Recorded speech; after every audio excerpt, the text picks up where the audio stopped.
Welcome back to the Dialogue with Strategic Purpose course, and this is briefing 13. We are in this section of the course focusing on different types of strategies in relationship to the European Global Strategy for Foreign and Security Policy. I want to stress again that this is an independent course, looking at things as they are currently discussed, for instance in the context of EU-Russian relations, without the constraints which would have been necessary had it been a course sponsored by an institution. I will increasingly now touch upon more topical issues in the debate about the way ahead for Europe and the European Union and its member states. So now there is a global strategy for foreign and security policy, and there is a potentially huge number of people inside and outside the EU institutions, including in the member states, who are affected by this strategy in their more specific and specialized endeavors. This will no doubt be referred to in the roadmap for follow-up to the strategy and in the implementation plan or implementation plans in different areas, starting with defense and security later this autumn. This is likely to continue down the road with a great number of other subject areas mentioning the strategy. But there is a clear risk that whatever references are made to the global strategy, these are going to be general, without real analytical stringency. Of course, it doesn't necessarily help just to mention the global strategy in a document if there is no systematic analysis made of the relationship of the more general level to the more specific level. There may be many reasons, and one of them is that not even the European Council has made this systematic analysis, when it, as I mentioned in an earlier briefing, proposed to start the process of developing the global strategy in 2015. In the Council conclusions in June of that year, it actually set out three parallel tracks, one on defense and security, one on internal security, and then one on the global strategy itself. None of the tracks were made completely dependent on each other. Each had one set of ministers in the member states in the lead, defense, justice and interior, and foreign ministers respectively. This indicates a continued hesitation among leaders to accept that the analytical hierarchy is translated into a strategic, operational and tactical hierarchy in terms of implementation.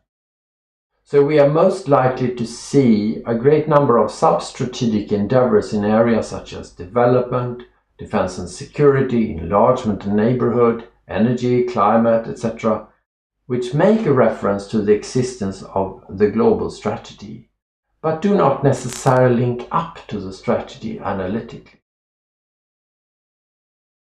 Is this a problem? Well, it is, if it means that the overall analytical framework of the strategy is not put to use in order to create priorities, positive and negative.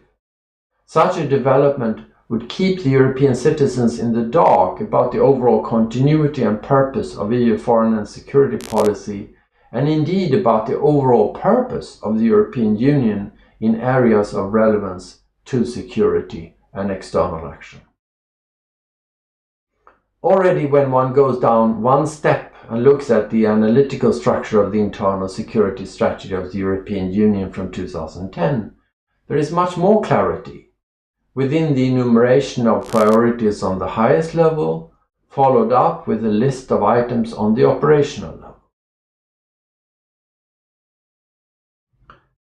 One can similarly expect a certain level of clarity on whatever can be agreed in the areas of defense, in the area of development, etc. But not on the highest level. And it's clearly important, therefore, to continue to work to try to see the links to the highest level more clearly, as I've argued before. It is when you see the links that you can identify who needs to help you to implement your part of the strategy and what issues need to be taken into overall account in order to increase prospects for success. Let me briefly again summarize some examples of strategic documents that do have a link to the global strategy without in any way exhausting the topic. But first, one word about the complexity of such an endeavor, which should not be underestimated.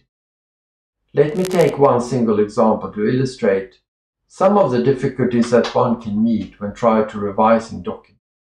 For instance, if the intention is to revise the maritime security strategy, one has to remember that there are hundreds of stakeholders in the EU institutions and member states who have been involved in the process of elaborating the maritime security strategy.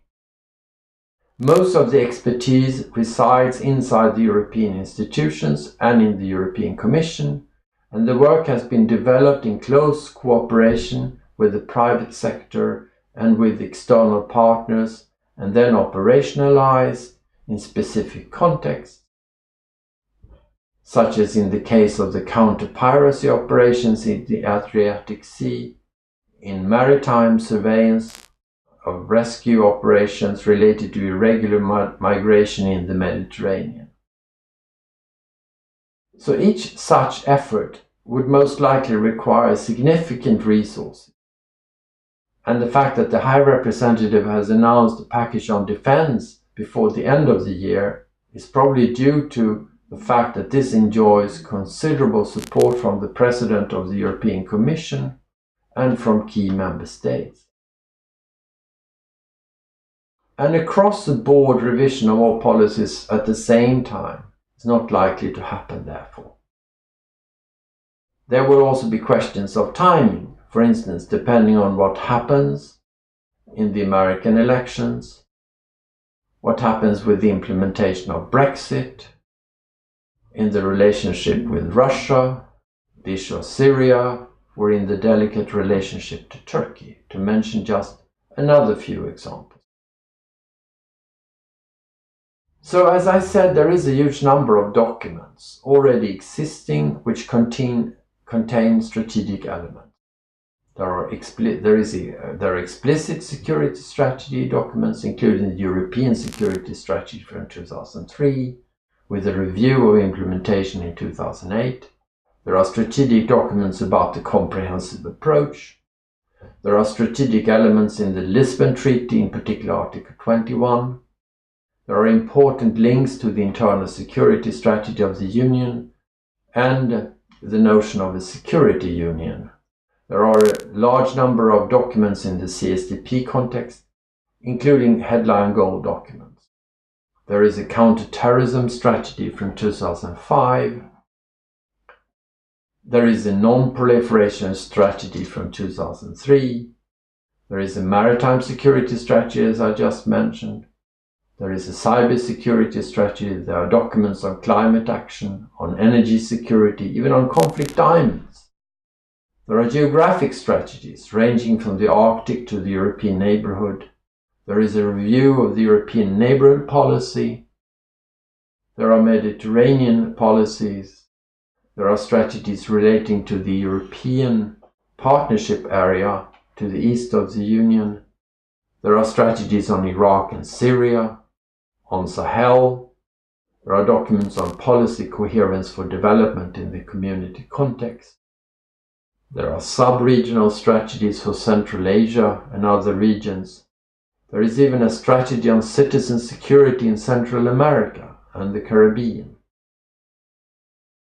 There is a host of country strategies on the more operational level linked to our programming, or even strategies or strategic language in various programming documents of thematic nature, such as the Instrument for Stability from 2006. So what I will do now is to use the See the Links document tool to try to spell out some of these analytical links without being exhaustive but you can then refer back to that when you wonder about the strategy in its link to other documents. And as I mentioned before, I contemplate developing a dedicated course on these. There is a substantial amount of ignorance, as demonstrated by a Twitter poll I conducted recently, where 2/3 of my followers on Twitter confess that they have actually no real clue about the links between the global strategy and sub-strategic documents. So watch me as I try to develop these links through the See the Links tool in the coming weeks and months. Thank you for listening.